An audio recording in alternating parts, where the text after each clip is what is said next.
Well, thank you all so much for being here today. My name is Ericka Kopp. I'm a healthcare attorney, a caregiver to a disabled combat veteran, and I'm running for Congress in Virginia's 1st District.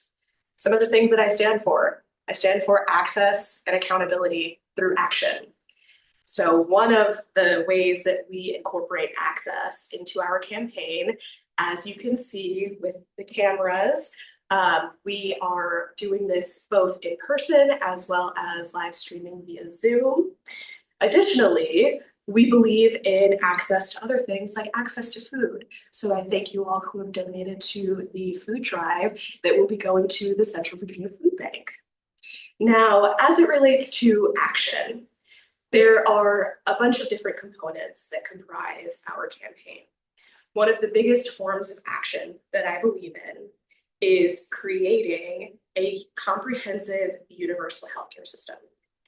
And one way that I plan to do that is by expanding Medicaid. So we can work within the existing framework of Medicaid legislation to allow for everyone to have access to a universal healthcare system. But my voice isn't what matters when it comes to representing the people of this district in Washington. It's y'all's.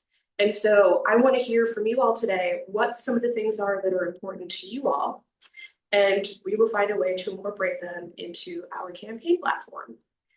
I have this idea that as it relates to representing the people, being of, by, and for the people, the voices of the people are what matters most.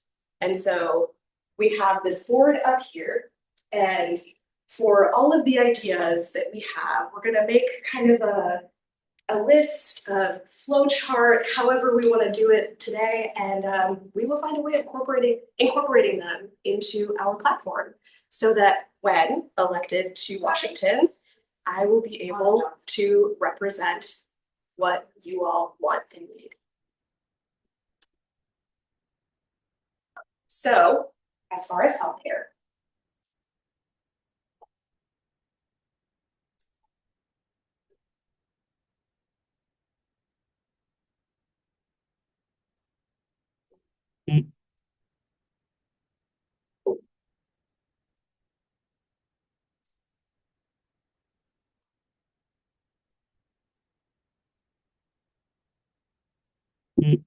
what are some things that are important to you all that you want to see from your representatives in DC? Nancy. Housing For homeless and low-income people. So, affordable housing? Affordable housing.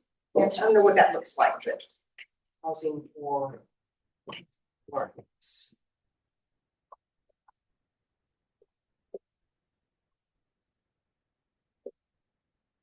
Absolutely.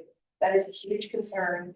And I believe that with housing, it's going to take a coordinated effort among DC politicians as well as state and local officials to really come up with a way of attacking that issue from kind of all avenues. And we're working currently with some housing policy experts to get kind of a federal policy together that will allow us to create more affordable housing.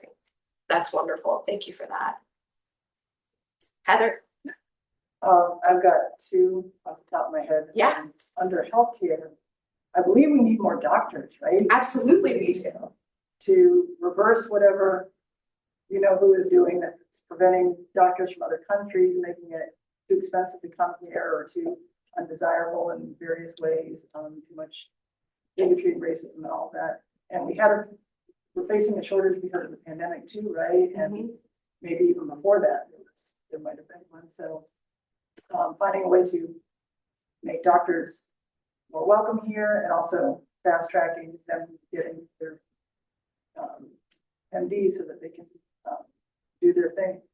The other thing is, given your commitment to not taking PAC money, one thing that's been on my mind a lot is having an anti-corruption platform or an anti-corruption perspective way of doing things more central to the Democratic platform, and also as a way of informing the legislative work that Congress people do, like yourself, you know, in terms of soft corruption, the hard corruption, you know, just taking a much closer look at it and being willing to talk about what within the Democratic Party, start there, you know, to clean house. And then I think we're in a better position in a lot of places, you know, to Absolutely. each other and community constituents and all that. Absolutely. And one thing that I'll speak to as it relates to anti-corruption, I am a courage candidate with Citizens Impeachment.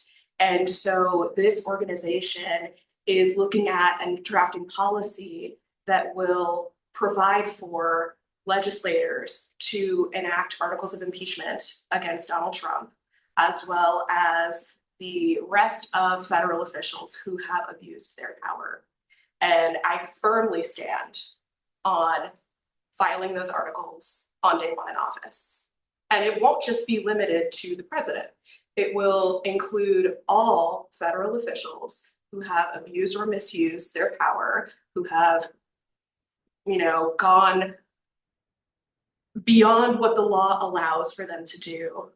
And yeah, we'll absolutely be doing that. Anna. Two things also along the same lines of the anti-corruption. I think that obviously banning congressional stock trading, 100%. as well as executive branch stock trading overall, to address the self-enrichment that we've seen during the first year of this administration, just so blatantly and corruptly out in the forefront. I'll let you finish writing. The second thing that I would say is that we have to address the issue of the Supreme Court. Absolutely. In that, one, there should not be lifetime appointments and there should be term limits. And secondly, we need to expand the Supreme Court to be more representative of the whole United States. I completely agree. We've got some online too. Okay, just of course.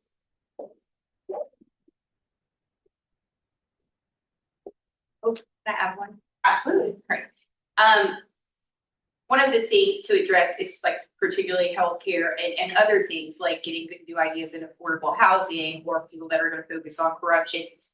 We have to focus on revamping our educational system from not just the K through 12 perspective, but also into the graduate level, undergraduate level, to advance our citizenry. We have to have an educated populace. Yes. And the fact that we are sitting in a library right now, I mean, I think that speaks to the idea that, you know, there is a component of education that's being dramatically attacked and has been for a long time. We've cut off access to loans at this point in time, to nurses, to PTs, to OTs. That is going to dramatically affect healthcare and the availability of healthcare, particularly in rural areas, because individuals that would have been motivated to stay and work in their communities because they could get that degree in nursing, they could get that degree in PT and OT, and we're staying home, are going to be moving out of those areas, not pursuing those degrees because that pipeline has been cut off for them. We all know that the educational cost is astronomical right now. I speak of that as currently having one child in college out of state and another one preparing to go to school. And the biggest consideration looking up where she goes to school is what financing we can access, because the cost of tuition is out of control. I completely agree.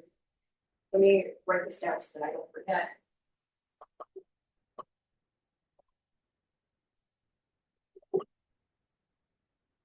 And I think that speaks to like not just higher education in the sense of formal degree, but also any type of higher education, whether that be in the trades and providing support and avenues for people to get the tools that they need to do apprenticeships, things like that, that are going to educate the populace. Educating the populace is not limited to going to a university, but we need to focus on providing opportunities for our young people to have a hope for their future. Completely. So I think that this is one thing you can kind of go in the middle here. Repeal HR1.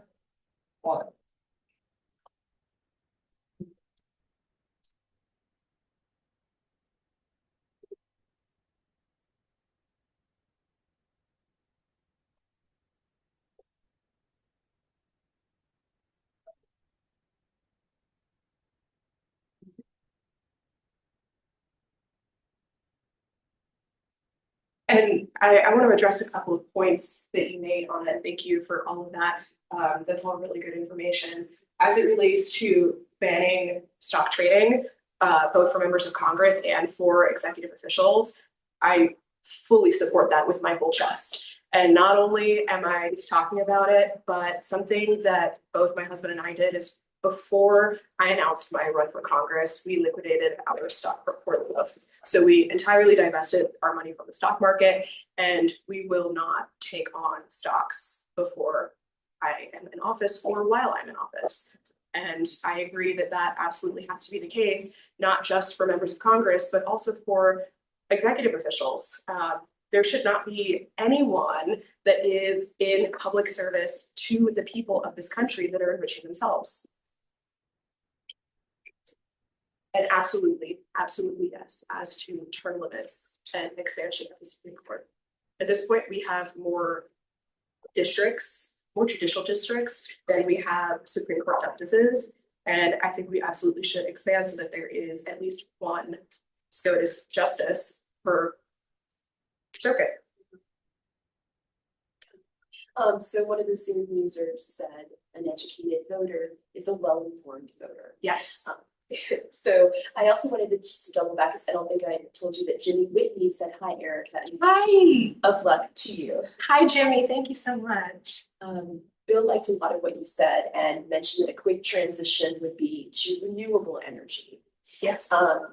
The Zoom user also said keeping data centers out of Virginia, keeping energy clean and affordable to. I'll give it a second to write that down. So renewable energy, data centers out.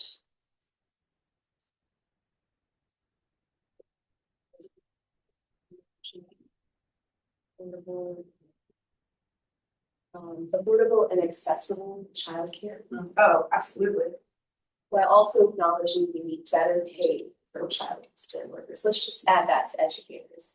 Well, yeah, I mean, that really are completely. Anyone that's taking care of our children, be it in school or in childcare, they should be getting paid what they're worth. I mean, these are the people that are raising our kids when we're not able to do so ourselves. And so I absolutely agree that in order to keep people and have quality people looking out for our children, both in school and after school, they need to be paid what they're worth, 100%.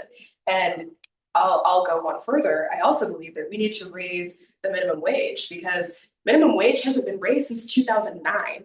It's been $7.25 ever since then. And I don't know if y'all have been to the grocery store lately, but a pound of ground beef costs more than 1 hour of minimum wage would get you, which is insanity. And I think this is the first year ever that that has happened. And so the idea that 1 hour worth of labor won't even get you a pound of ground beef to feed your family is insane. And it underscores that not only is affordability a crisis in this country, but so is our economy. No Taco Tuesday. No Taco Tuesday? Ground beef. Oh, yeah. Thank goodness this board has another side to it. Yeah, we will have to make sure we take pictures. And then Emily J also wanted to add, oh dear, I can tell who the Zoom user is. We also have to pass meaningful gun laws. Yes. I shouldn't be terrified to send my kids to public school. I completely agree. I completely 110% agree with that. I believe that there are situations, there are smart common sense regulations that we could pass that have absolute bipartisan support. Number one among them, universal background checks. I don't think there are many people at this point that disagree that universal background checks are a good thing. Stronger red flag laws, I believe, are a good thing. There is a super majority of American people that agree with those things. It shouldn't be this hard. And I think that goes back to money. I think that goes back to lobbies. Yeah. And I mean, the NRA has had so much of an influence among politicians in Congress for so long now. Thanks, Reagan. And that again goes back to another thing. when elected to Congress, I will draft and file legislation to overturn Citizens United because there is no universe in which these corporations should have more power than the people sitting in this room. Amen. We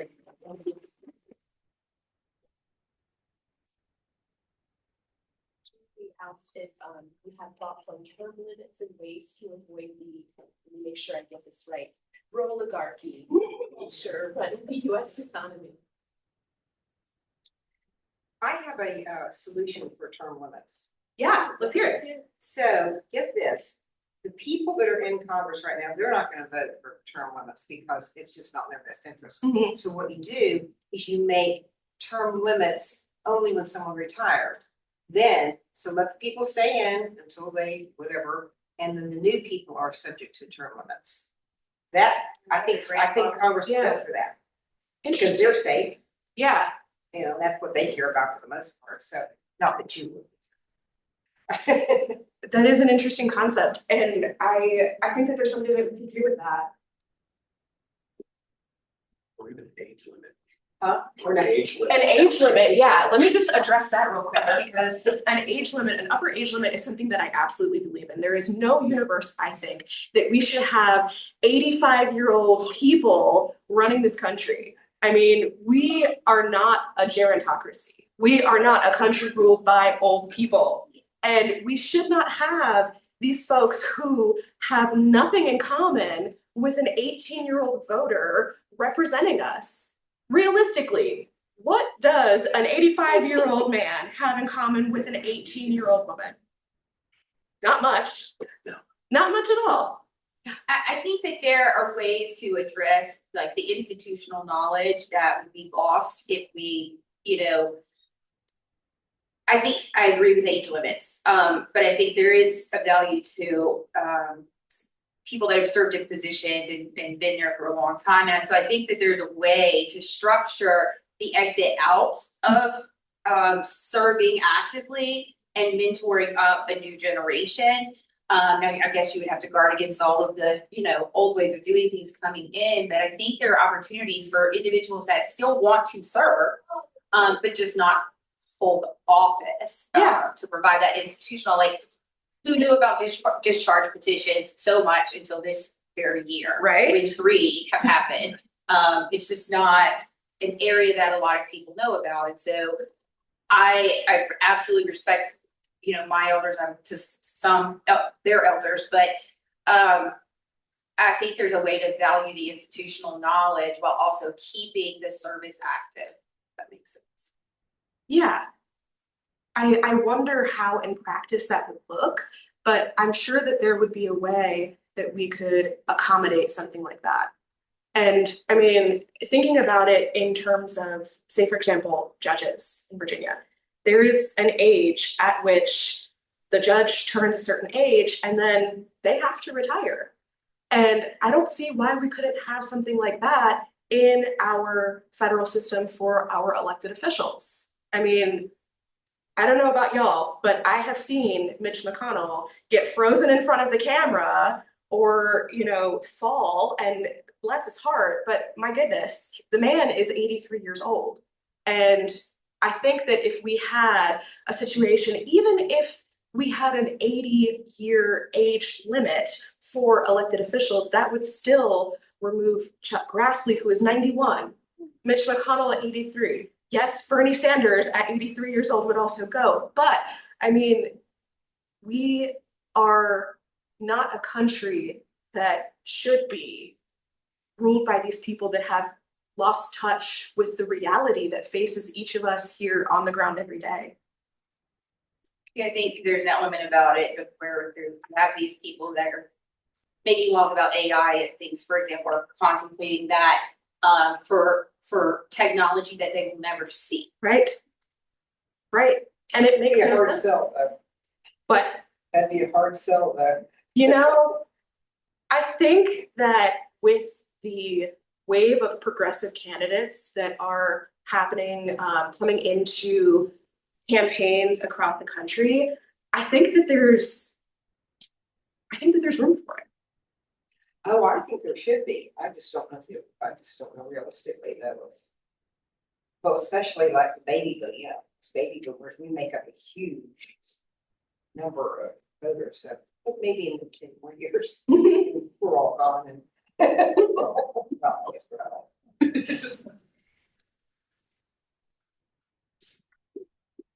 And maybe people running should have some common sense and say, hey, I'm 80, I shouldn't be running.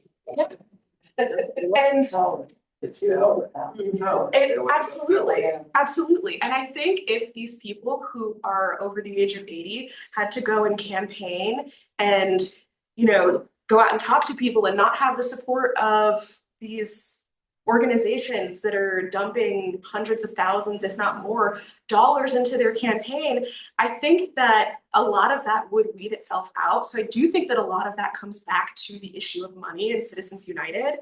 And I think that if we are able to legislatively overturn that case, I think that some of this, not all of it, but I certainly think that some of this would solve itself. And even if we weren't able to get, you know, age limits or term limits off the ground right away, I think that there would be room for that, provided that we were able to get money out of politics. Did we have other folks on Zoom with questions? I don't want to ignore anyone. Well, a lot of people were agreeing on things that have been said. Someone said Citizens United had to go. Has to go. Agreed.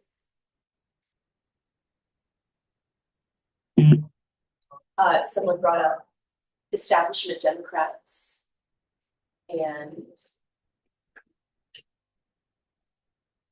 having them go with grace now. Trying to put that delicately. But there's just a lot of things we could add to the board in general. I'd like to ask, could we break down affordable housing? Are there other things that we wanted to include in there? Like, we're talking renters and those who own, right? Absolutely. So I think first of all, you have to, private equity firms should not own homes. Agreed. And I think that that would help to address some of the issues with affordable housing. Everybody should be able to own a home. Yes. Yes. And I have no problem stating this for the room because I think it hopefully can maybe be demonstrative for the people online. My husband is upper level management in a company where he utilizes his degree in electrical engineering. Full time benefits, the whole thing. He's been with that company for, I don't know, 15 years. I'm a criminal defense attorney with a private firm, so not public defender. We cannot afford to buy a house. In this market, we cannot afford to buy a house. It's ridiculous. It really is.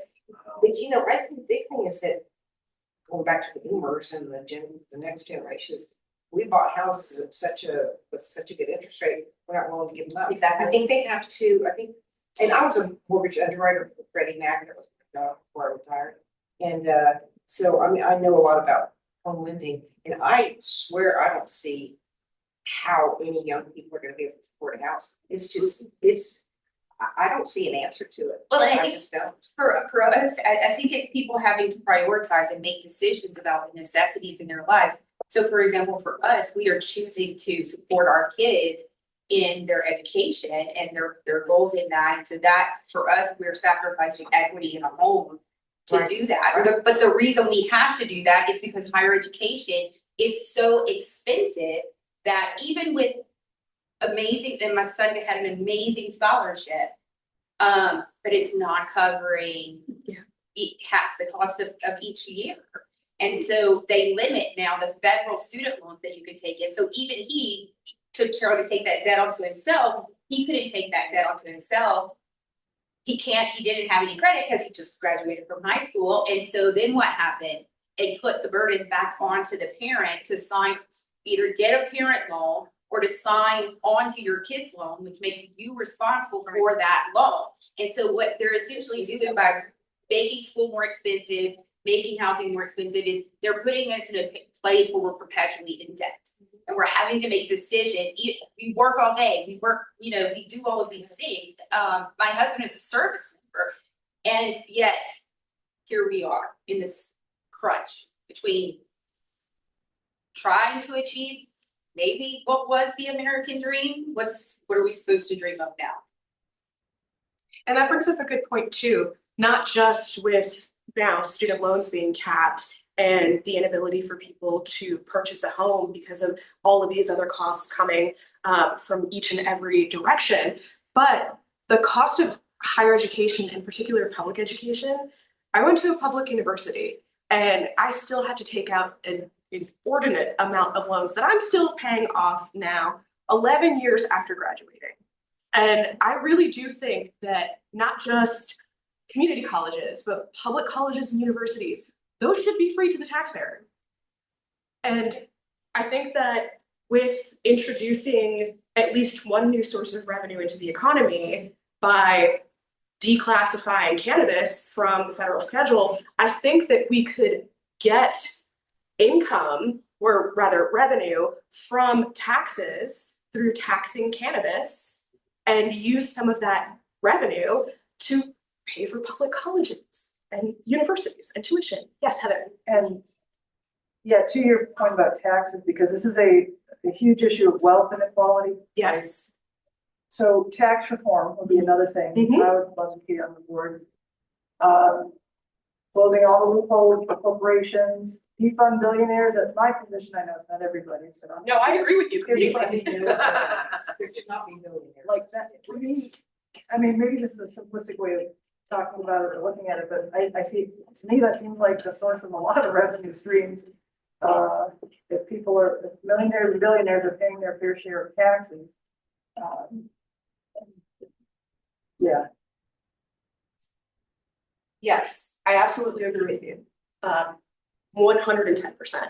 I think that we need to get rid of any and all loopholes that exist in our tax code so that corporations like Tesla, who made $2 billion for 2024, aren't paying $0 in federal income taxes. My household of two, which made less than $200,000 in 2024, we paid more in federal taxes than the entire corporation of Tesla.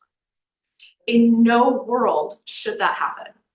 Or Amazon, they're the same situation. Yeah. Absolutely, Same situation. absolutely. We're seeing a trend, we're a pattern. Mhm. Yeah. Yeah.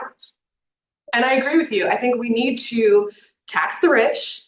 We need to close these loopholes in the tax code so that companies like this can't move all of their money and avoid taxes. And I think that that would go a long way towards lessening the income inequality in this country. Yeah, we've got some folks on this that wanted to chime in. Absolutely. Zoom user says, deal with GOP culture war damage done to misinformed red areas. Yeah. Especially rural and low income area, question mark, which is the education and information piece. Julie also says to you personally that she had no idea you were a caregiver to a veteran. Her husband is a partially disabled combat vet and trying to navigate the VA. What is on your VA wish list? And I don't know if that means VA like. I think she is veterans. Yeah, okay. What is on your VA wish list to help eligible citizens navigate the very, very red tape we're using? Yeah, I mean, that's absolutely How much right. time do you get? Yeah, right. How much time indeed? I have a law degree and I have a license to practice law. It should not take somebody with a whole law degree and a license to practice to be able to navigate the VA system. I mean, it is completely backwards that you have to fight for every little thing that you may get through the VA system.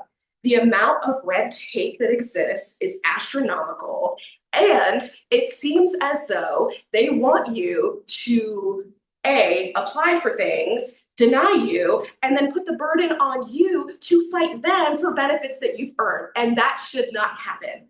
That shouldn't happen. And you know, we've gone through it with my husband. Julie, I'm sure that you're going through it with yours, and please thank him for me for his service. We have an active military member in the audience right now, and Devin, I thank you for your service. And Anna, I thank Wes for his too. I mean, this is something that I'm so passionate about because I've seen it from the perspective of having to help somebody to be able to get the benefits that they have earned through their service. Somebody who signed their life away and now is living with disabilities, and it should not be this difficult. It really should not be this hard. And I know that there are some organizations that help folks who need assistance, but I also know that there are people who try to get benefits, who get denied, and then they need the help of law students to be able to help them with their appeals. It should not be this hard. Offhand, I don't know what exactly I will do, but I will do everything in my power to reduce red tape. Yes, Anna. So are you familiar, are you aware that they not, in addition to the layoffs that were already done at the VA, that they're planning on doing a significant number of RIFs again through Yes, the VA system? for healthcare providers this time, yes. And that, excuse my language, but that is bullshit. I mean, these are the people that are caring for the people that fought for this country. In no universe should we be laying off healthcare workers, first of all. And second of all, there's no way that we should be laying off people who provide care to the veterans that earned it through their service to this country. And nothing makes me more angry and nothing makes me more passionate than talking about the VA. Because if there is one system that could be great that isn't, it's that one. They're using the VA to deport people. The people who are providing the care, they're trying to deport them from the VA.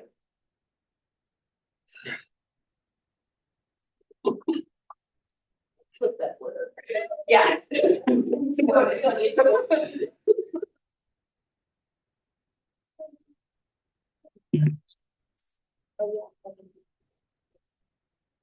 Bill had to stop off the Zoom, but he said, "Thank you for your hard work and conviction." Thank you, Bill. I appreciate you. You know, speaking of the VA, I'm always shocked that there are veterans who voted for Trump after what he said. Yeah. I mean, that one thing that he said, I admire people who don't get caught. I mean, to John McCain, who was, well, I did not have voted for him. Looking back on it, it would have been great compared to now, but to a man who was, how old he was. Yeah. Gosh. And there are veterans who just fully support him. Yeah, there are, and it doesn't make sense to me, and I think that may go back to education Yeah. for citizens, and education for veterans alike. I think that if these people saw him for what he really is, you know. Sorry, they would have to turn off Fox News to do that. Oh, yeah, I mean, of course. I gotta turn off Fox News. And now we're seeing very Weiss and the Ellison, this now movement to take over all of mainstream media and control what the messaging is from our news organizations. I mean, I remember Walter Cronkite, like we could trust this media to tell us what was happening and let us form our own opinions about it. But now what we see on mainstream media is a series of talking heads, not actually telling facts, but just sitting there arguing over verifiable facts and spouting their opinions. Right. And to get into more of an infotainment structure as opposed to an information structure. And we know that Fox News has been found guilty of doing this very thing. They had to pay a huge settlement for this. And they're still on the air. It's amazing. Yeah, Too many of them are sane watching. trying to make it Yes, seem like this is right. normal. This isn't normal. Right, Nothing about this is normal. right. when we have a press corps that sits around while another member of their press corps is told, Yes, quiet, piggy. Yes, Mhm. they should have all stood up and said something. Yes. And then But they walk out. tried that at the Pentagon and they just kicked them out and Yeah, brought in a that's whole true. new set of influencers. So this is insane. It is. It is. Yeah, Devin. Erica, so first of all, thank you for turning this on again. I love hearing you talk. You guys don't know me, I'm Devin, actually Greek Corp, for retired for a few years. To your point, like none of this is normal. We're living in a world where a lot of things are just kind of upside down and I don't quite call it authoritarianism, but it's linking membership that recently with the renaming of John F. Kennedy. Former President Donald Trump, whatever, like. It's some things upon you and other people in Congress and the Senate to guide us into a post-Trump world. Yeah. How does that look like from your point of view? How do we kind of take what's been perverted in terms of our institutions, in terms of how our country's run, how Commonwealth is run? How do we take that and I won't say restore, but how do we move forward past this Trump era into a normative atmosphere for us, productive for most Americans, not most Americans, all Americans? Yeah. Immigration, healthcare, economy. How do we restore that? How do we move beyond that? So I think it starts with undoing all of the craziness that he has done. All of his names that he's attempted to change, be it the Department of War crimes or the John F. Kennedy Center. He can't legally do these things. These are illegal name changes. And in an administration that doesn't support legal name changes for trans folk, and yet they want to illegally change the names of all of these different things. So here, I call it the Department of Defense and the Gulf of Mexico. Exactly. Because he has not complied with the law in any way, shape, or form to get those things done. So I think it starts with getting rid of these illegally performed performative name changes to different things. It involves a removal of his policies from immigration to healthcare to the disastrous HR1 that has capped student loans for professionals, has downgraded professional positions to less than for the purpose of taking student loans, and gutted Medicaid. I think we eliminate all of those things that he has touched and turned to garbage, and we build back better in the sense that we fund Medicaid. We come up with a way of getting people who want to come to this country, having a pathway to citizenship that doesn't take 10 plus years to get. We have a healthcare system that provides healthcare to all folks, regardless of whether or not they're citizens. If they live here, they should be able to get care here. And I think with those ways, that is a start to how we come back from all of this in a way that is helpful to all Americans. 2 quick follow-up questions to that. Great answer. How do we do that without appearing to be anti-Trump or just trying to 180 everything that Trump has done? How do we do that? Making it kind of a democratic or your voice, your perspective? And how do we institute safeguards to prevent everything that's being worked on from being undone again through the next administration? If that makes sense. Yeah. So I'm going to address your second point first, and then I'll go back to the first point. So as it relates to how we prevent this stuff from happening again, we need laws with teeth. Number one, we need to, for example, the Hatch Act. We need to ensure that violations of these laws based on politicizing the government, where there need not be politicization of the government, we need to make sure that there is an enforcement mechanism that is added to those laws. Number two, I think with expanding the Supreme Court to remove his influence from the justices that are there currently, I think that will help us to add back some of the safeguards that haven't been there. And then to your first point, could you repeat it, please? How do we do all this stuff without appearing outright anti-Trump? Thank you. I feel like a lot of constituents, not this room thankfully, but there's people here in the Commonwealth as well as the country that are going to be supporters of the Republican Party as well as Trump. How do we appeared to separate ourselves from being strictly anti-Trump and more pro-America, pro-democracy, and how they did it into the right voice, I guess. Absolutely. So one thing that we say all the time is we put people over partisan politics. And it is just that we're pro-people. We're not anti-Trump or anti-whoever. We're pro-people. People like you and me. People like everyday Americans. We just want what's best for people. And right now, with this administration, they are not doing what's best for people. And so framing it in a way that it is for the people, I think that it removes kind of that stigma of being anti-Trump. Nancy. I'm sorry. Oh, I was just gonna say, so you're talking about adding seats to the Supreme Court. You know, what's to stop in the next election, though, them adding more seats and it just becoming so big that nothing happens?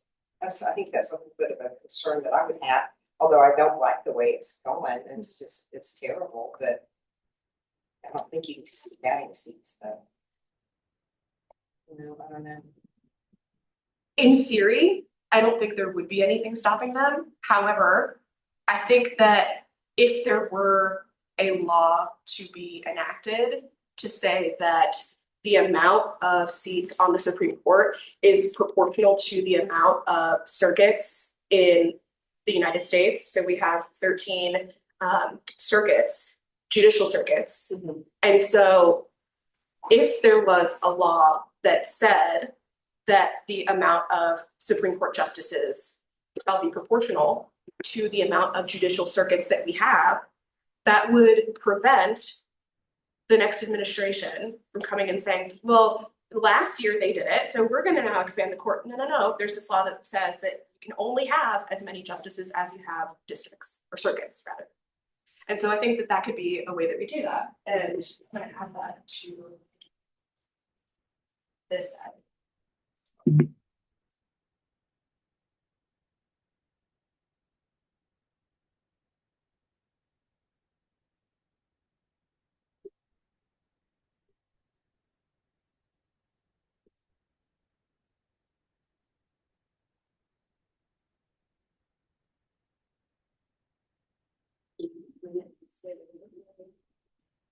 This one? Towards me or away from me? Towards the podium. There we go. Yeah, that's great. All right. Thank you. To speak to the broader issues, and I think we have to talk about Trump. We have to talk about Trump, and we have how to de-Trumpify what has happened. And I'm not saying that because of anything other than the complete and utter disregard for the rule of law. And the reason that it's important that he specifically be made an example of is because he has flouted the rule of law to the nth degree. So we can pass all the laws all day long that we want to pass. But if you have a convicted felon or adjudicated rapist who is sitting there and saying, I'm not going to do that, blowing up boats in the Caribbean, like saying he's going to put boots on the ground. Well, the law says you can't go to war without Congress's approval. What is he doing right now? Boots on the ground does not mean we are not at war. We are blowing up boats and putting in blockades. Those are war acts. Those are acts of war.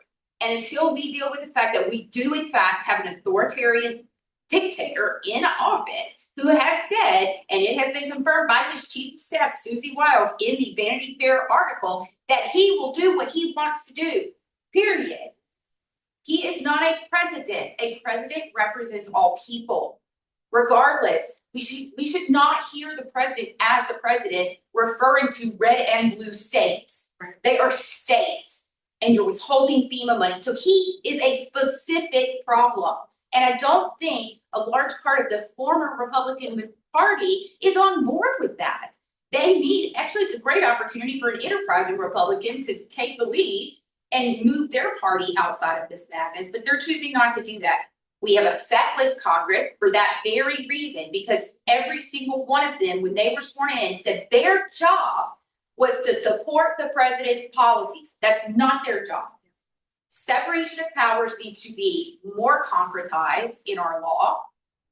If that takes an amendment to the Constitution, then so be it. But we have a judiciary at the SCOTUS level, not at the district court level, and I think at most appellate court level. We have a SCOTUS that is doing everything on the shadow docket, trying to wait Trump out, and hopefully that when it comes back up through the system 3 years from now, they will decide according to the law. But as long as he's in office, they're not going to. He needs to go, and he needs to go before the election. Everybody's scared of this way, is they're afraid to go up against him. The power of the people united will never To be. touch on your point, I'm absolutely 100%. Okay. Robert's court is corrupted. Yeah. It's not a legitimate court. And when you talk about expanding the court, I heard that thought, that idea being brought up before, that in 2028 and beyond, there's going to be expansion of the Supreme Court to 12 members, or something, another number of additional justices. How do you feel about having term limits for Supreme Court justices as well as addition to the court to prevent this idea of appointing for life, and then obviously that lifetime appointment comes to be corrupt? Because you have Ericka Kopp, the Kavanaugh, these are young people that are going to be holding this office for the next 40 to 50 years. Yeah. You look at having saying when Clarence Thomas was Justice Clarence Thomas was appointed, he's been there for 30 years, and look at what he's done. Mhm. These are bad eggs, right? Yeah. How do we prevent these bad eggs from sitting there for the next 50 years and throwing our democracy away? Well, Yeah. blame for Kavanaugh falls squarely on Trump because he had the FBI not run the full background checks on him, and then all of the sexual assault stories and those people that had that information were not brought before the committee so that they could explain exactly what kind of person Kavanaugh was. And I would say the same thing for Coney Barrett. But the bigger issue is that if you are found to have lied in a confirmation hearing, you should lose your position immediately. 100%. Agree. 100%. If that was the case, the administration would exist. I wouldn't be there, Right. except for the people Right. there. Like, and everybody, and I'm not even saying a Democrat or Republican, every person, if you are under oath, it's the same thing in law. If you're testifying under oath, you swear to tell the truth. And so one of the ways that they're avoiding it is by not swearing people in. Yeah. To get to your question, Devin, I absolutely agree with term limits on the Supreme Court. I don't see there being a way for us to have a functioning democracy as we want to have one with these lifetime appointments of corrupted people appointed by corrupted people. And so one way to have an avenue, have an out, aside from impeachment, is also through term limits. And I think that there is much more of an appetite now for term limits on the Supreme Court, particularly, as to your point, Anna, with its rampant use of the shadow docket, which as well, I don't know if y'all can see this, but eliminate shadow docket is right there. Because, I mean, we see these limited opinions with little to no reason or analysis that come, from these district court opinions that have an extensive amount of reason, that go through and elaborate on facts and go through and elaborate on law, and yet we get a 1-paragraph signed opinion from whoever on the Supreme Court that says, oh no, that decision is vacated. We can't have a functional democracy run in secrecy. Yeah. Speaking of secrecy, I know that Supreme Court, as well as some prominent Republicans, kind of rely on the Federalist Society. And within there you have Heritage Foundation. Heritage Foundation, as well as another one, I think it's called ALEC. I gotta look at it. They're the ones that really kind of do a lot of various work where it's their responsible bills are they just send to a congressman. If the congressman doesn't even read it, they just go, okay, see they're from ALEC or see Heritage Foundation, and they just put the name on it and send up for a vote. And a lot of the shadow docket, how do we create transparency where we can show where these things are being generated from, where these things are coming from secret societies or from think tanks that are operating with money directly to influence certain politics? How do you propose we attack that? I think one way that we attack some of those organizations, particularly like the Heritage Foundation, I have to look into this further, but if I'm not mistaken, they are a .org organization. They're a 501c3. Okay, we need to strip their status. And so if we do that and they don't have the abilities that they do because they're having to pay taxes and they're not, they're not doing things, they're not operating in the way that they always have been, I think that that's a start to turning them upside down. I would also argue that organizations like that could potentially be labeled as domestic terror organizations based on the way that they have significantly undermined our democracy. I mean, we've seen Project 2025, which was the Heritage Foundation. I don't know if y'all have heard about Project Esther, and Project 2026, I believe is the other one. Yeah, and these are extensions of Project 2025. And it's undemocratic, it's anti-American, and as such, I don't see a difference between that and a terrorist organization. Yeah, Heather. And what I think is related to what we've been talking about is the issue of a lot of people in this country want to get rid of democracy and make this a Christian nationalist government. They want to get rid of separation of church and state. Trump is their guy. They tried with Reagan, that didn't quite work out. They tried with the Bushes, didn't quite work out. And now, because of the money and all the prosperity gospel grifting that happened over decades, they finally have come into enough money to be able to do all these things. But I think it's important for as many people as possible to start learning about this goal of theirs and talking about it so we understand like why they're doing it. Conversations that kind of have to happen at the hyper local level too with each other, where we're learning about why it's so important to separate church and state and why it's absolutely un-American to try and impose your religion or that spiritual beliefs on anybody else. Everyone supports everyone being a part of a religion if they want to, but it doesn't mean you get to tell everybody else you have to do it this way. I mean, to me, that's like practically an enslaver mentality. Like just you're gonna the father's the head of the family, in this case Trump's the head of the country, and you're gonna love it. And Yeah. Well, and I think also, I'm sorry, the difference between Christianity and Christian nationalism, they could not be further apart. Yeah. Exactly. 100%. And I'm a Nationalism Christian is not and Christian. Exactly. yeah, they could not be further apart and for these, I won't get into a religious discussion. I fully agree with you though. I fully agree. We should not have under any circumstances where it's appropriate to be putting the 10 commandments up in the classroom. 1000%. I agree with you with my whole chest. In order to have freedom of religion, we need freedom from religion. Right. And there is no way that in a public school setting, it should be Sunday school. Right. That is not what this country was founded on. This country was founded on religious freedom. And we cannot be free when other people are imposing their religion on all of us. And Freedom, period. Exactly.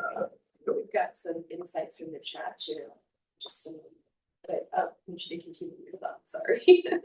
I don't know if you mind mentioning that there's a podcast that I listen to. They're called the New Evangelicals, and both of them come from that background, and they deal with that topic with everything that's going on. So, if anybody's interested, they're very good. They're called. It's run by Tim Whitaker, and his partner is Ericka Kopp. And Ericka Kopp has actually wrote a book called Star Spangled Jesus. oh, It's a good book. Oh, my job people say. Separation of church and Church and Yeah, I'm listening to that Yeah. right now. Yeah. there's some folks on Zoom. Yeah, so Zoom user is fired. I don't know what to tell you. They said a little while back that they are dead naming everything the regime renames. Yes. And I don't generally support dead naming, but when it comes to this regime, illegally naming things like, for example, the Department of War, no, it's the Department of Defense. And it always will be unless and until there is an act of Congress that legally renames it. So Department of War, no. Congress had the chance to name the Department of War in the last National Defense Authorization Act.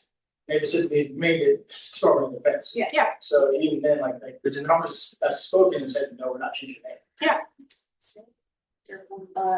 What went on to say that democracy is supposed to be a way to work towards overall benefit for everyone. Yes. It's treated like a spectator sport today instead of. I want to take a second to point out that I recently wrote something. We wrote an op-ed that we submitted for publication. Whether or not it'll get published is a different story. But because it was about UVA and its president, and we submitted it hours before the Board of Visitors named a new president. Anyways, the title of that piece was "Democracy is not a spectator sport." So, Zoom user, I completely, wholeheartedly agree. Democracy is not a spectator sport, and it is also not self-sustaining or self-executing. We have to uphold our democracy. We have to do things to maintain our democracy. And one of the actions that we do in upholding our democracy is what y'all are doing right now. So thank you all for being here. Nancy, I saw your hand and then I'll get you on. I was just gonna say, talking about that, my sister, her in-laws went to a, No More Kings rally. Yes. Like, I don't know, whatever it was, but it was, they live in Atlanta though, and it was, I don't know, a few months ago, and my Yes. sister said, they do not need to be going to that, they're 86 years old, 86, 87 years old. I said, yes, they do. I said, they consider that more important than their health is to have no more kings. Yes.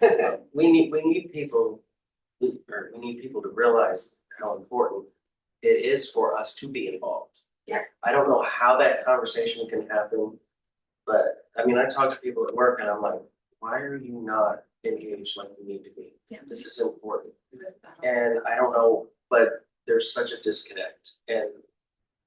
But I tell everybody, they're like, why do you do this? Why are you involved in all this? I'm like, because I still have a voice. And we all need to realize that we still have a voice. And as long as we do, we need to use our voice. Yeah. We need to scream, holler, we need to do whatever we need to, but we need to do this. It surprises me that young people, the college kids and stuff, are like Trumpers. What else can I say? It's like, Or they're what just you like, got? eh. I know, or even, you know, people in their 20s and stuff, it's like, or even their 30s, it's like, I mean, Clean Air Act, there's so many things in your future. I mean, I'm concerned about my grandchildren's future. Yeah. Maybe even my children's. Yeah. With the way things are going. Yeah. And they seem to, I don't know. I guess it's frustrating that they feel like they can't do anything. Yeah. Well, yeah, absolutely. Yeah. I mean, there's a couple of things, I have questions for you on Yeah. what your thoughts are about. Sure. It's, I think the thread that sort of runs through there, is that it's, in talking about like, election reform in and of itself, it seems to me that we've been on a path for a long time of, trying to almost limit, individuals' access and ability, or at least certain factions, to get to the polls. So what are your thoughts around a national holiday, federal holiday, state holiday for, to vote in major elections and federal and state elections? And to what other reforms, would you suggest to encourage the general populace? Because we know a full 1/3 of registered voters did not even turn out in this last presidential election. So what are your thoughts on that sort of election and reform, if at all? Yeah, so I absolutely believe in making Election Day a holiday. I wish, as a person being elected to Congress, I wish that I could come into Virginia and say, hey, Virginia, you need to make this day a holiday for the states too. But because I respect the separation of powers, even though certain people in the White House currently do not, that would not necessarily be my call for the Commonwealth of Virginia. But I would encourage Governor-elect Sandberger to do that for the Commonwealth. And I would encourage private employers to make Election Day a holiday as well, or at least to make it a floating holiday, to make it more accessible to people to get out and vote. I love that Virginia has made it so that polls are open longer. And I love that now we have a early voting in place on Saturdays, which I think that is also expanded the ability for people to go and vote early on a day that isn't during the week, so that hopefully they're not working. I would love for that to be nationalized. And I don't know about if there's any additional support for that, but I I would like to see it. Yeah, there needs to be more access for. So no one is disenfranchised from being able to vote. As to your other point, Anna, I think that it's important that we have a robust civics education in K through 12 schools. I would additionally like to see it in public education as well as a general education course. I think that it's important that we educate people as to what exactly is happening with civics. I don't know if y'all remember the Schoolhouse Rock, I'm Just a Bill. I grew up on that. And I think that it's important for, maybe not that specifically, but a similar concept for people to be able to have that understanding about what happens in the legislative process, about what happens in the three branches of government. I think it's important for people to know about the separation of powers between federal and state authorities. And I think that it should be mandatory. And it's also different in Virginia. Right. Virginia's system is completely different. So I think people need to learn about that too, because it is so different. Yeah. I don't think people understand a lot of times how our government works in Virginia compared to the national. Right. If I had any influence in Congress over the state level, education curriculum, I would do that. But again, I respect the separation of powers, even where some folks in DC don't. Got some things from the chat. Sure. To chime in with. Like I said, Sue's are inspired. Yes. I wanted to remind us that there are real consequences for real change, and Project 2025 snatches in action. Yeah. Emily J said she's very encouraged by the comment that she had to run, and she thanks you. Thank you for being here, Emily. Julie chimed in a couple of times and she's got some questions. She asks, how would you like to work with legacy Congress people? She also asked us, how would you like, or how will you work with legacy Congress people to influence trigger point items like women's health care, LGBTQIA+ rights, etc.? And if you want me to repeat it, I can. Yeah. So I think that it's important that we work together. Full stop. However, I do not take kindly to some old man telling me what I can or should do with my body. Sorry.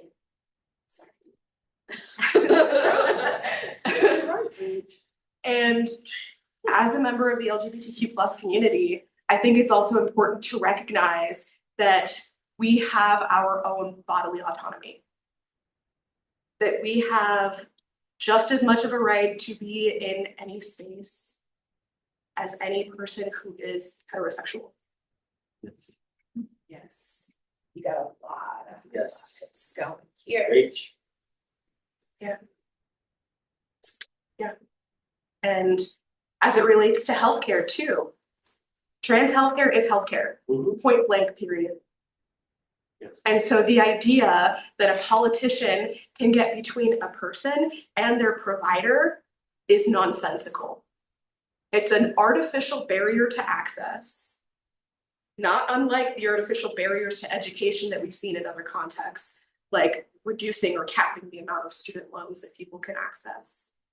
It's unnecessary, it's artificial, and it's meant to divide us.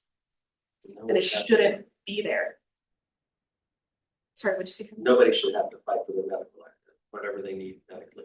Absolutely. Absolutely.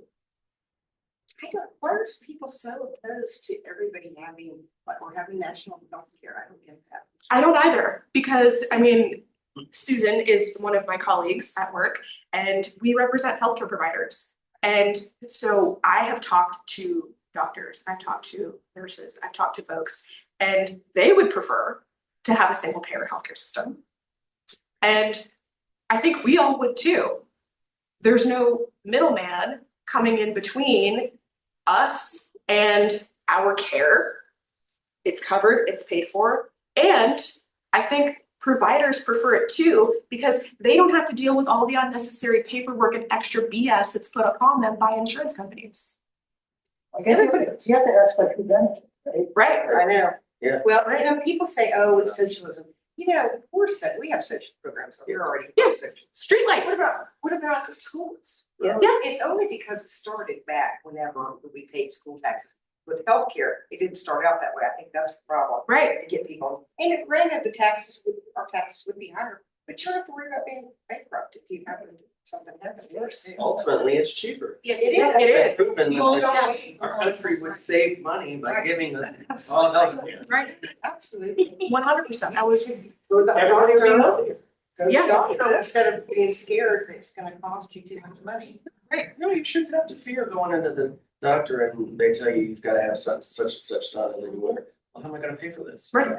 Exactly. To touch on this point, Virginia State Representative Nick Fulton, I think, right? I'm not a fan of the guy, but Yeah. I follow him on business to get some information.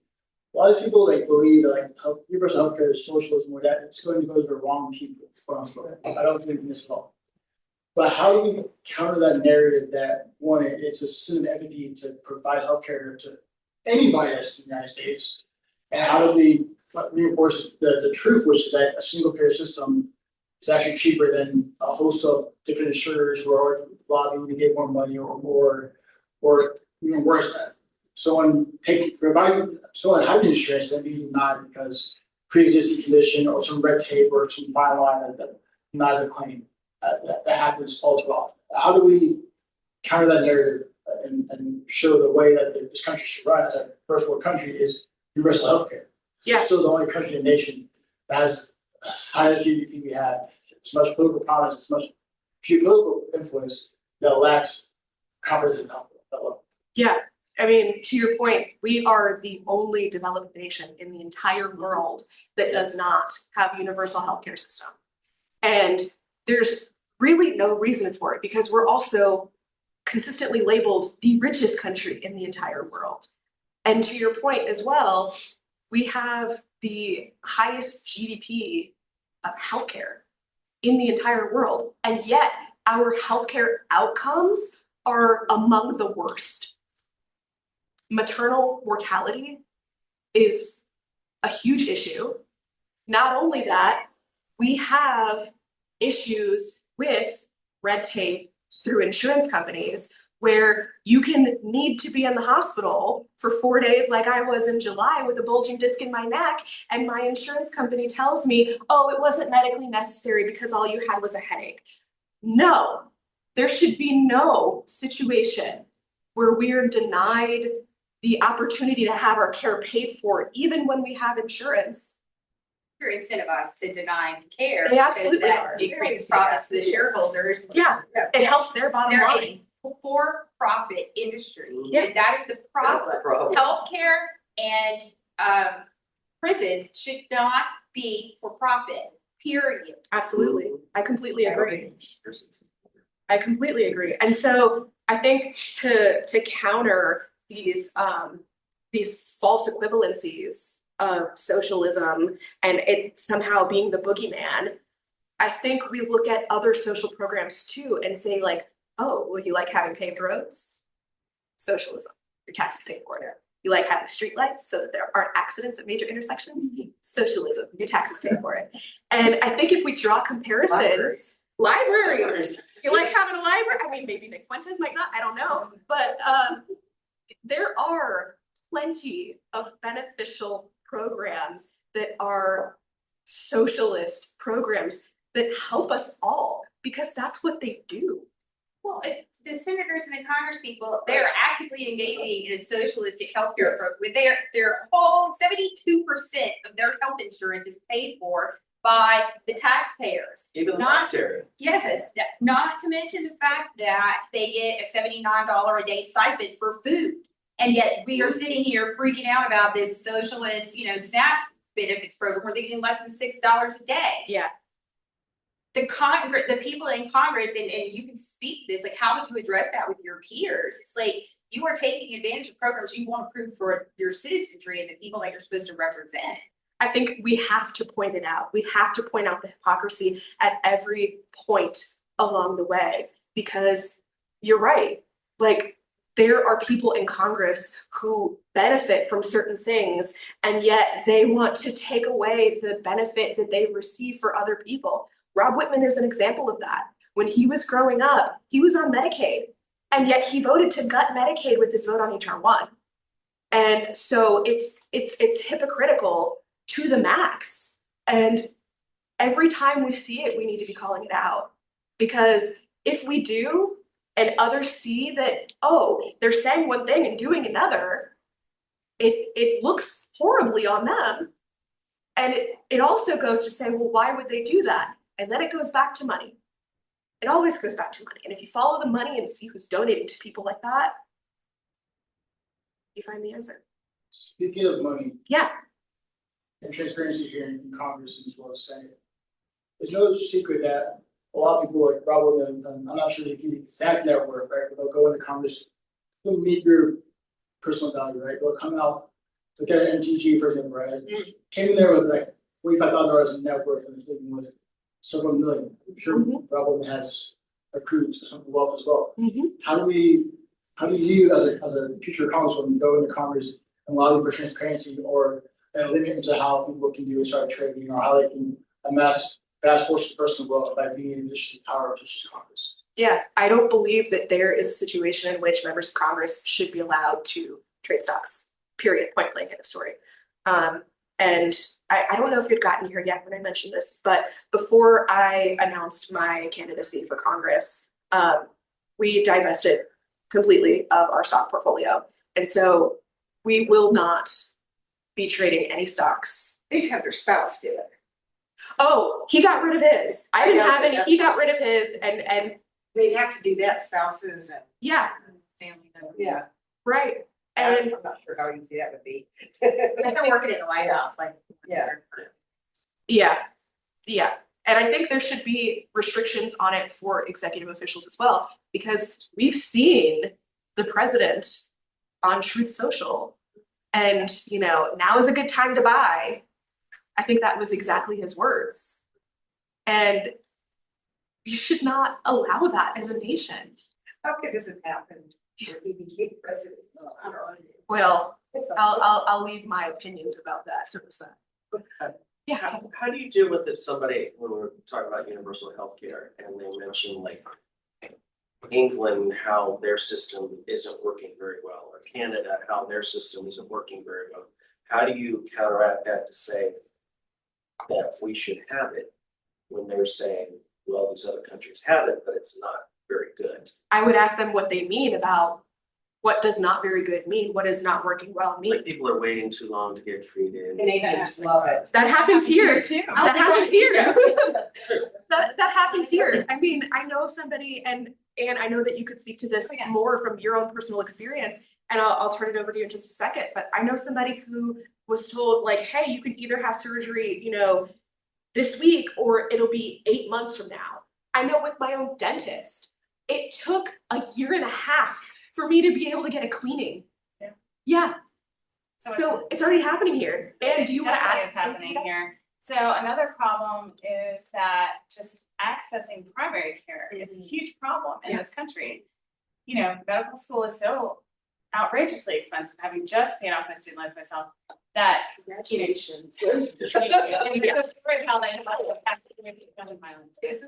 has to. Anyway, so you know, nobody wants to go into primary care because it's not profitable. You get higher payment if you are in a specialty. Sure. So that makes it easier to be able to pay off your student loans because your earning potential is greater. So in our system, who is taking up that void? It's physician's assistants and it's nurse practitioners, which along with my profession, PT, OT, speech language pathology, has just been deemed non-professional and therefore ineligible for full payment of your, you can't take out loans to fund your full education. And so what's going to happen to my profession, my female dominated profession, it will die. Nurse practitioners, physician's assistants, people will not be able to afford to extend their education beyond the RN level the BSRN level to get to that nurse practitioner level. And without them, you know, they're also filling hospitalist roles in my facility and in other hospitals in the country because there aren't enough generalists in physician realms to practice right now. And if you don't have the ability to get that education, those professions will also die. Yeah. And that's very purposeful. Mhm. It is to keep women out of the workforce. That is a top agenda for Project 2025. They want women to stay at home and make babies. And if they're not allowed to get an education, then they will have no choice but to get married so that they can have, you know, someone to take care of them. And I earned a master's degree. Both my daughters are earning master's degrees. And that's not what I raised them to do, you know? Amen to that. Yeah. So there are a lot of issues in healthcare, and I probably could go on and on about the issues, especially like managed care, Medicare. Mhm. You know, we Yeah. have, you know, insurance companies that basically gatekeep our care. My family just gave up our health insurance because it went up to over $3,000 a month. For a family of 3, because my older daughter is married now and is on her husband's health care. So we gave it up because we can't afford it. That's with a $12,500 deductible plan. So we would have to pay $42,500 out of pocket before any of our care will be covered. And that's outrageous. That's untenable. Can't do it. So you're going to see an emergence of these alternative plans. So we have bought into this, it's like a collective care alternative. So we're basically crowdfunding each other, and it's through CrossFit. But that's what we're going to try, and you know, cross our fingers that we don't get into a really bad accident or something. You know, that's So much for being a country of choice. Right. Health insurance, oh, we have so many choices. we don't have. Yeah, We because don't. It's propaganda. You gotta have a choice, right? Social bad. does anyone know how we became a country that relied on healthcare through insurance companies and not why that happened? First is racism. They didn't want people of color to have access to healthcare, and so if they made it unaffordable, they didn't want universal healthcare because that means we would have to take care of everybody. So then after World War II, it became an issue with, they had caps on what corporations could pay executives, you know, men coming back from the war. And so in order to compete and get other members, other employees, they had to come up with something else. So they came up with benefits. Oh, we'll pay for health insurance because at that time, Blue Cross Blue Shield, you know, had been created and it was very minimal nominal fee. It was public. Yeah, and it was public. It was not profit. It didn't become for profit until Reagan. 70s, right? And so that's how we got health insurance and not universal health. It didn't used to be for profit. Yeah, it didn't. No, there was actually the Republicans that insisted that the private companies be allowed to remain in the market to compete. If they were going to really complete public option, but it was Republican. That brings us to where we are today. Yeah. Well, from the chat, we have Julie mentioned that she doesn't want to see cuts continuing to organizations like PBS, you know, or the organization for, and is it NPR that takes the money? I'm not sure, but for public broadcasting and because of, well, in particular from PBS, because of the same valuable intro to let children about civics. Absolutely. I mean, people were raised on PBS. I grew up watching Sesame Street just like every other kid in the 90s. And it's really critical to people growing up to become good people. And so I absolutely agree with continuing. Although Zoom user did sign off and said a few things just to thank you again, and you're definitely a candidate of the people for the people. That's Sherry. So thank you. Yeah, G said that we are the literal boss of this government. All of us need to know that. Yeah. The president is not our leader, he's our employee. That's how it should be. That's right. He also said it's time to end American exceptionalism, but time to begin American potentialism. Oh, I like that. Time to start being the great country we claim to be. End American exceptionalism.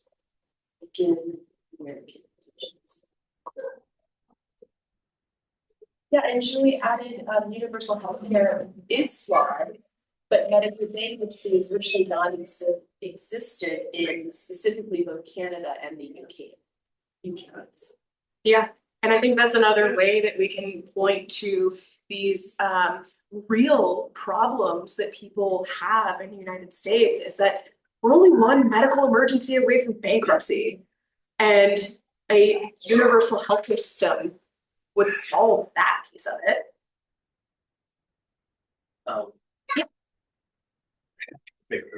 Actually, kind of two things when we're doing that. It also should be easier for people if they want to. They want to get over their addiction. It should be easier and more affordable. Yeah. Thankfully, my story, my husband has been through rehab twice. And thankfully, we had insurance that covered most of it the first time. The second time was over $2,000. That's a lot of money. Granted, we're able to pay it every months, but some people probably can't do that to get a good rehab. So that's something else that I think should be considered in our medical. It's medical. It's necessary. And a big piece of addiction recovery that people don't consider is that I personally have never met an addict who isn't dealing with PTSD of some sort or CPTSD complex. So no one really treats the trauma. They just try to treat the addiction, and you can't fix the addiction without addressing the trauma. Yeah. And so that's a huge flaw in our mental health system. And I have some personal experience with that too, but yeah, that's definitely a problem. But I also, my second, I wanted us to go back to our energy issue. What are your feelings about clean energy and how that might look to you, us incorporating, trying to keep our energy bills low, but also trying to preserve our planet, trying to keep our air clean, our water clean, all those things, especially since we're dealing with cuts in the EPA and all those things that are going to eventually again cause more of us to get sick. Right. So yeah, so I think that not only reverting back to the way that the EPA was before this administration came in and destroyed it, there's that. I also firmly believe in solar and wind energy usage. I mean, we have solar panels on our house.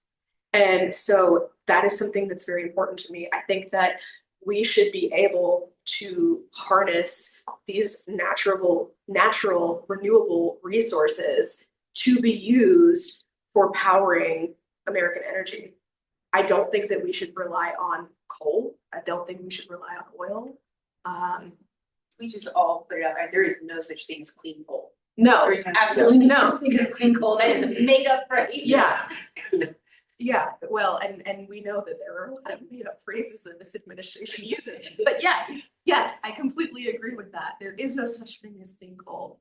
And I think that if we have a way of converting our coal usage into solar and wind energy for, more sustainable and more renewable energy sources over time, I would really like to see that happen. And I would absolutely support it. Anna had a question first, and then I'll get to you, Devin. I in talking about rehabilitation services for individuals that are dealing with a substance use disorder, it's also a problem in our criminal justice system. And I can say that as a criminal defense attorney. I may have a client who has generally had something pretty poor happen in their life and somehow got involved in in substance use. There's a degree of criminality that comes with that, right? So but when they're arrested, our system is not focused on actually remedying the problem in such a way that what ends up happening is that you get all types of people get arrested for possession, all kinds of things that bring them into the justice system. But what ends up happening is the ones that actually are able to successfully navigate themselves out are able to do so because they were able to access rehabilitation services. They were able to connect with that. And quite frankly, if you don't have money or Medicaid, it's almost an impossibility, particularly if you don't have anybody on the outside that still wants to be in your life. Then it's left to the individual that's in jail to try to navigate that from jail in the midst of, withdrawing their certificate. There's just no support and recognition that is in fact a medical condition that we do have across the Commonwealth. And I know this isn't, but we do have what we call drug courts or rehabilitative courts, but they're still not really funded in a meaningful way. I would like to see the federal government invest more in those systems or provide some sort of stimulus or something to the states to address the inherent problems in the criminal justice system. There's many, but all of those are important because these are the cases that make law, right? These are the cases that go up on appeal and they go before actually. And I think access to appropriate and meaningful health care while incarcerated it's a huge problem. And again, we go back to that for-profit prison structure, which is not motivated to provide those things because those things are expensive. Well, they need to be treated as humans. Just because they committed a crime doesn't mean that they should be treated less than you or I. You could be president. Well, because we're discussing that in Virginia, that giving people their rights back after they've gotten out of prison. And there's people who are against that. And I'm like, if you served your time, I don't care if you were a felon or not, you served your time, we should give you the same opportunities. I'm sure there's, certain things, maybe not. You're just speaking specifically about voting rights and things like that, so that they can get back into society and feel like, instead of still feeling like they're underfoot, they should have that. Yeah, I agree. And to your point, Anna, about people having either money or Medicaid to get into programs, that's also one of the reasons why I believe in a Medicaid for all type of system, because not only do I think that it would be easier for us to work within the legislation that we have currently, but I think that it would also give us more access to lots of different opportunities for care, including long-term care and recovery. Devin. I want to pivot away from the conversation about healthcare. Yeah. I know there's a trend about affordability crisis here in America, especially in the Commonwealth. I read a headline not too long ago that the average American is seeing an average of $1,000 increase in their utility bill. And Virginia is not, immune to this at all. Part of the reason of that is because of data centers. Yes. I know Loudoun County, as well as other counties in Northern Virginia, have expanded the amount of data centers, and that comes at a cost to our utilities. Also comes at a cost to our environment via pollution of our waters and our airways, or just pollution of pollution. As these things are being created more and more in Virginia and parts of Maryland, I know they're going to come down here south to the district. How do you address the challenge where those things are going to come and they're going to build? Sure, they bring in some temporary jobs, but they are going to increase our utility bills. I'm sure Dominion Energy is not going to sit there and absorb the cost if they don't want to. They've already increased their rates, yeah. But how do we counter that in terms of just taking, our environment, places that we use for, wind power, solar power, and they're building these massive data centers? How do we not counter that, but how do we do our best to mitigate the damage that can be done when things come out here at all? So one thing that I've heard recently is that Bernie Sanders was looking at doing a moratorium on data centers. And I think that would be a good way of preventing the establishment of new data centers, particularly for the reasons that you've already discussed. I mean, they consume so much in the way of resources. These things take a lot of water. They take water out of the communities that they exist in. And not only that, but the costs to power these aren't being put on the data centers themselves or the owners of the data centers. No, they're putting back on the taxpayers. I mean, Dominion went to the SCC and got an approval of an $11 increase in people's power bills kind of across the board. And that shouldn't happen. If these people and these corporations want to come in and have data centers in the Commonwealth, in the district, they should be paying for the power and the resources that they're using. I mean, it's kind of like going to the grocery store and buying a gallon of water. Like you or I would have to go and pay for that water. They should have to do the same.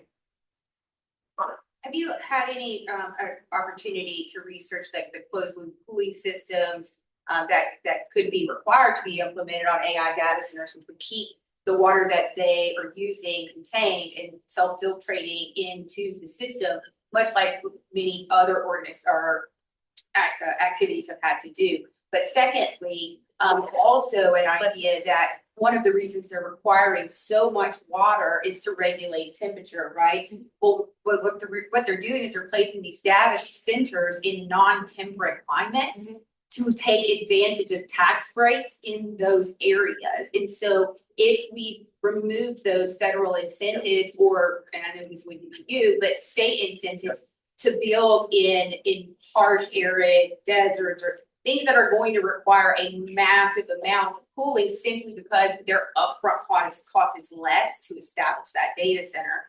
And then secondly, again, a requirement to have a closed loop cooling system if you are going to establish a data center. Again, it's more investment upfront for that entity building that data center, but ultimately it's more beneficial to the communities. They're planning to build one right down the street here. When we had community meetings, I didn't get to go, but one of my neighbors went and they weren't prepared to answer any specifics. No, I'm sure they weren't. And you know, so we don't have those numbers, which I'm sure they do. Yeah. But they're not going to say how much water they need and how, you know, it's not very transparent at all. The other issue is, what are we actually having all of these data centers for? They need to have a proof of concept somewhere, because what we know is that it's for basically AI at this point, and that's very broad to say it's for AI. But we actually did a breakdown of what it costs to ask one question to ChatGPT or to some of these generative AI systems. Your mind would be blown. It's more water than what you as a household would go through in a month just to ask a single question. Is that necessary? And why is AI being force fed us in such a way that we're now having to require all these data centers, which are ultimately going to pollute us because they're not regulated appropriately, and for a service we didn't ask for? Yeah. I have a quick suggestion that we shed some light on that. Adam Becker, he's an astrophysicist. He wrote a book called More Everything Forever. More Everything Forever. And it's all about AI overlords and the tech billionaires driving this. I think Amazon is giving Goochland County some money for building more power plants and stuff there. Like, so it really is coming from a lot of these tech billionaires. Anyway, Adam Becker's book lays out that, like, it blew my mind because it explains so much. And a lot of the stuff they want, some of it is, I think AI can solve the environment problem. Some of them want to upload their brain to a super intelligent AI that they think is going to be created, which is really realistic. I mean, it's like, So like Grok on steroids. yeah. So they want their techno theocracy. That's right. And I think as you see these individuals who have quite frankly been elevated by this administration, being given more and more latitude and more power in and of themselves, and defining what's necessary, they're setting themselves up for the very thing that none of, I would think definitely nobody in this room wants, but and then aligning their policies with this merging of church and state, they could also just very easily morph that into technocracy and those kind of things. It's got to be stopped. Yeah, common sense. There's gotta be an adult in the room somewhere. right. And this goes back to as well, the, what was it? There was a regulation to like prevent states from issuing any rules and regulations on Oh, that was data Trump's centers executive and order. AI. Yeah, and I think quite frankly, that needs to be removed. Not only that, but we need to have stronger regulations as it relates to both the use of AI, the use of generative AI specifically, as opposed to like a closed loop AI system like a Copilot or something like that. And also, we need to have regulations on data centers themselves. I would love to have Congress establish an independent commission to regulate specifically AI, data centers, use of AI, and all of that. That would be untouchable by politicians, that would be appointed by Congress. I would love for that to be a thing. They definitely need to be regulated. That's part of the problem is they're not regulated. They can do whatever they want. Bridal capitalism has worked so well. Yeah. Right. So well that we're. Everything at the bottom now. We're in a K-shaped economy. That we're in a K-shaped economy. So, I mean, this is not something that most Americans really haven't experienced before, what the reality of a K-shaped economy is going to do here. But the disproportionate amounts of space between the top earners and everyone else is to eliminate the middle class and to create basically a subservient class to the ultra very wealthy. And I think part of the problem is we have to get people to understand that you may think you're rich and these policies are going to work for you and you can sit in that club. You are not part of that club. Right. They don't even see you, Mr. Millionaire, at all. So I think getting people to understand, because I don't think people can grasp, it's incredibly hard to grasp the difference between $5 billion and $5 million and what that looks like. We're not at their table. We're not at that table. Right. And they're the ones that are driving decision making. And you saw it first and foremost at the inauguration when they were sitting in the front row behind the president. It clearly indicated he is a man that believes in ratings and presentation and show, and that is exactly what he did. He can be bought. Oh yeah, and we've all seen it. Yes. We've seen it in many ways. Now. Or we'll give you a plane. Like we've seen it. That we are gonna have to we are going to read first, and he can take with him when he leaves. Right. And nobody says anything about this. Well, we do, but the people in the Senate and Congress, the majority in Congress right now has disavowed their responsibilities to the American people and have become a sub to the people. As first of all, you work for us also, and the president, they have tried to set this up as a unitary executive theory kind of thing, where the president has, as Stephen Miller said it, unmistakably plenary power, unreviewable power. That is not the Constitution. The Constitution places the most power in Congress.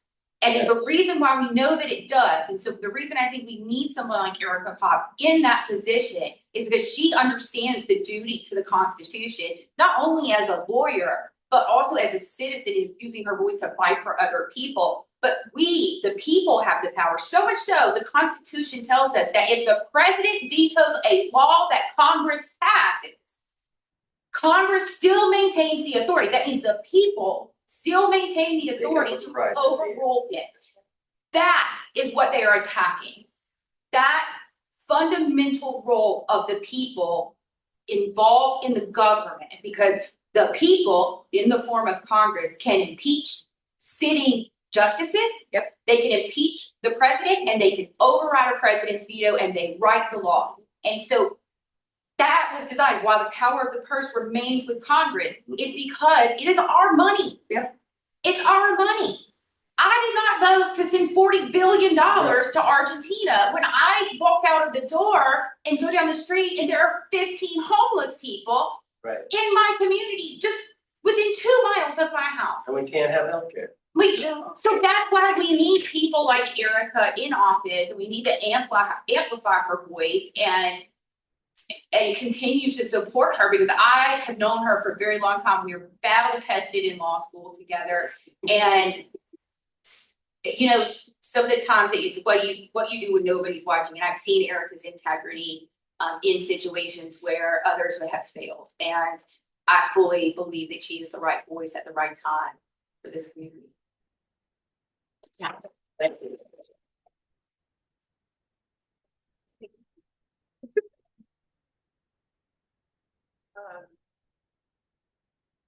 Sorry. No, thank you. Thank you. For further, Anna, right? Anna. Anna. Trusting in Congress is done the whole time ago, since like 2008. Yes, I don't know the exact percentage, but 14. It's a business.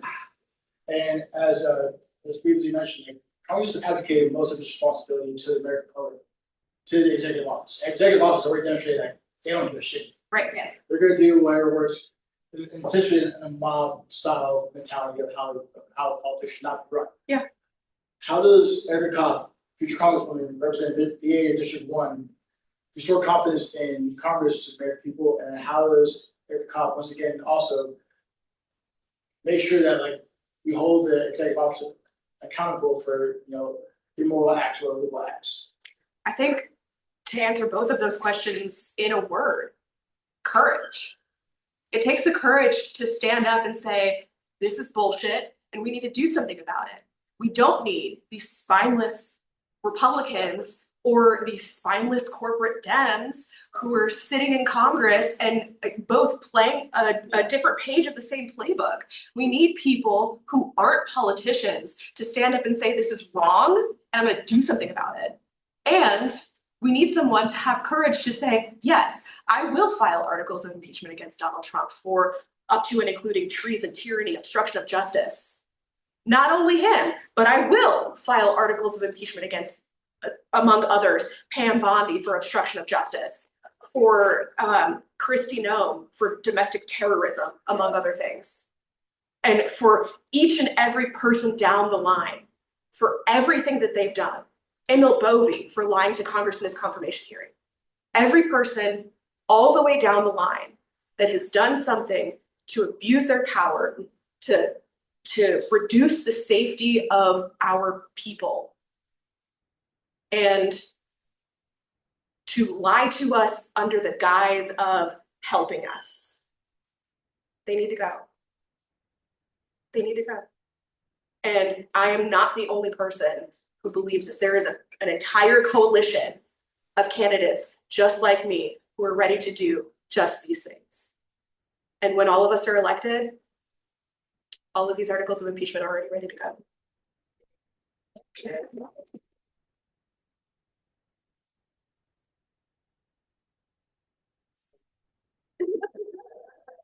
So just a good feeling. Jimmy did have to log out, but he said it was a very informative meeting and he thinks you have some great ideas. Thank you, Jimmy. A few other folks coming in and out. So this was fantastic, Erin. I don't see anything else in the chat here to add beyond what we've already shared. Okay. So I think everyone would be very Yes. Thank you all so much for coming.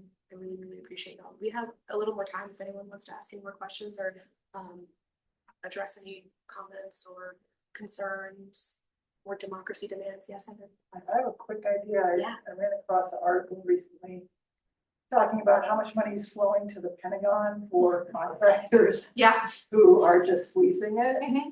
So I just want to throw out there, if you're something you're interested in. How do you Another square? revenue stream. How do you square the circle here? Because this whole started. Let's go back because I know it feels like 10 years ago. But let's go A back year and a to day. Doge, to Doge, right? Waste, fraud, abuse, and yet we're going to increase the spending budget Yes. to almost $1 trillion for a department that has not passed an audit in 8 years. Yeah. Why aren't we doging the fuck out of that thing? Exactly. Yeah. Uh-huh. Yeah, Well, those just same to begin with. yes, I agree with you, I'm just saying, like, if we wanna talk about real waste fraud and abuse, it was never in the 2% of fraud that was happening in SNAP. Yes. It was always in the friggin' Department of Defense. Right. Yes. And it's not going to the soldiers, I can tell you that. Yep. And That's just keep giving them more and more and more money just To do what? to do nothing, yeah. To do nothing, we want them We to- are a culture, Jimmy Carter said it. America is the most Mhm. warmongering country in the world. Mhm. In 250, almost 50 years, we've been at war for 220 something. Cause we make money off of it. Yes, it's profiteering. Uh-huh. It's all it is, and we have to get serious about that. So what, I guess, Erica, what for you in Congress, how do you, it's a behemoth problem, and I think people avoid, or elected individuals avoid, really hitting on that because they don't want to be perceived as attacking the military or the men and women in service.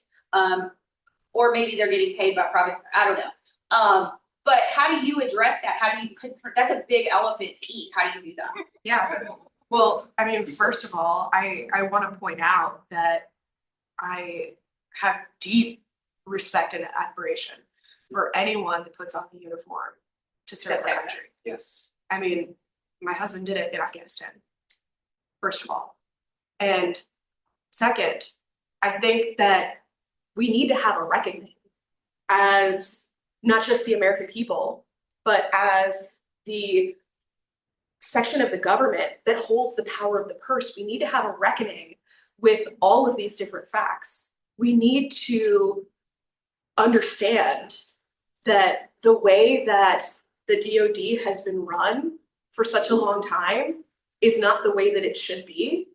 And I think that if we were to do something like condition funding on its ability to pass an audit, I think that things would shape up real quickly. Mhm. I think that if we actually had an audit and not if we actually had people who were qualified, like forensic accountants, to come in and do a real audit, that we would see some waste, fraud, and abuse in the Department of Defense. And I think that if that were to happen, and provided that the results were, reviewed by Congress and all of the things, but if that happened, we could find the waste, fraud, and abuse that Doge didn't. Well, and if you go to Doge again, the data mining issue that we all know has occurred, and so we are all, as taxpayers and payers into Social Security and Medicare paid, we pay into that. All of us are at significant risks for our personal data. So how would you address that as a Congressperson? I mean, first of all, once the Democrats take power in the House, I think we need to subpoena Elon Musk to testify before Congress as to what exactly he did with Doge. I mean, that's the first start. And based on the outcome of a congressional hearing, I think there needs to be a referral for criminal charges. And if this Department of Justice won't do it, I think that a prosecutor, a special prosecutor, needs to come in and take a look at it.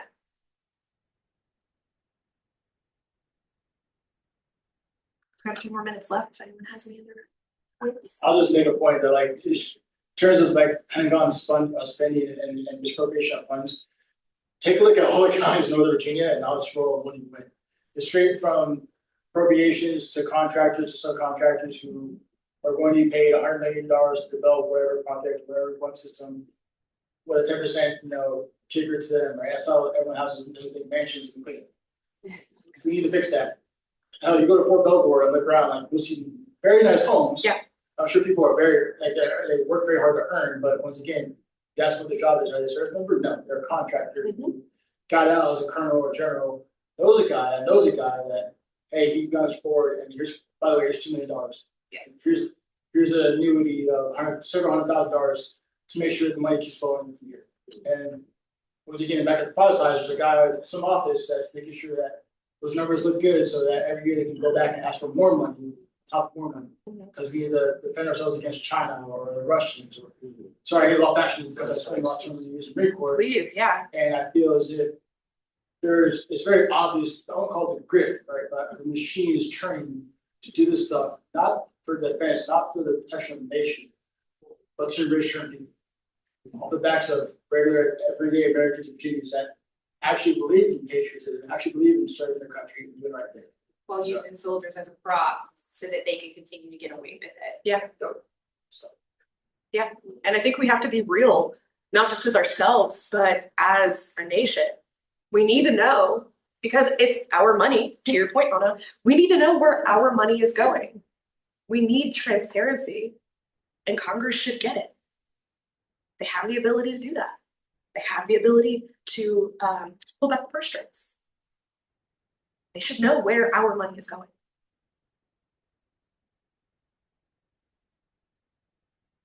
Where do you stand on issue? I know that there's a push in some corners of the parties to push for bills, when bills are presented, that they be single issue bills. So for example, you couldn't take the NDAA and attach the reproductive reform issues down into the bottom of it, because that's what they're known to be doing that. With these omnibus type bills, for like what they did in one big beautiful bill and what they tried to do in that, I hate saying that, I'm not gonna repeat it, what they did in that legislation. I mean, they had the sale of public lands there, thankfully we were able to get that out, but sort of limiting the Congress's ability to do that. I think that it makes sense, because when you have these omnibus type motions or bills, you get the 3,000 and 4,000 page pieces of legislation. And tell me, I would love for you to tell me which of our representatives in Congress are reading every single page of those 3,000 to 4,000 page. Nice. Yes, and we love her for it. Yes, we do. We love her for it. But I mean, there are times when I've seriously considered for our own representatives, did they read all of what was in that bill? Did they read and find out that there's this one little provision on page, 1,389, where this thing is said that strips rights from us all? And so I think that if we had more pieces of legislation that were, I don't want to limit it to single issue, but like much less than the reconciliation bill whose name we will not say. I think that it would be easier for our representatives to know exactly what's in those bills, and there'd be a greater likelihood of them reading them. Do I think it's entirely necessary for everything? No, but would I like to see more of more compact pieces of legislation? Yeah. But and I think the interesting thing, about Congress is that it sets its own rules for how it operates within itself. And so that's an easy thing, I think, for Congress to get behind, is how can we make this where we're ensuring in the best possible way that every representative has the ability and opportunity to fully read and digest a piece of legislation before it comes to a vote. Because these are getting rushed through in the middle of the night, they're getting approved in the middle of 3 o'clock in the morning. When realistically we know that you didn't read that, it's changed 17 times in today. So how do you even know what you're voting on? I think there has to be a more measured approach to this, and a more genuine, honest approach. Yeah. And I think that's a good way of looking at it, because if we have this one bill that encapsulates 72 different issues, it's going to be difficult for the people to understand it. And at the end of the day, Congress is making laws that are supposed to be what the people want. And so having such a massive piece of legislation doesn't do the public any good. It doesn't do the representatives any good either. And it makes it difficult to have genuine discussions about the legislation as a whole when you're throwing all of these different pieces into the pie. Do you think that was the aim with this? Definitely. Yeah. Like, oh, Oh, yeah.